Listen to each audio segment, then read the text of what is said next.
Hi there, good morning, good afternoon, and good evening. On this video, I'm going to teach you how to download ChatGPT as an application on your Windows PC, MacBook, or laptop. Alright? As you can see right here, this is still going to be the website browser.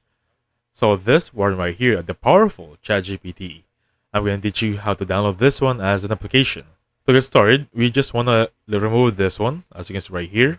Let me just escape that one. A clean desktop. Alright?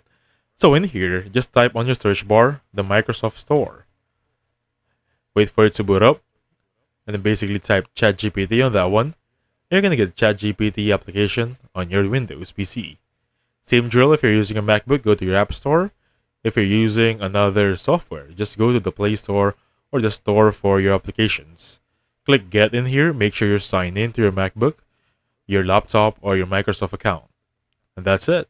It's gonna be easy as that. Alright? So thank you so much for watching.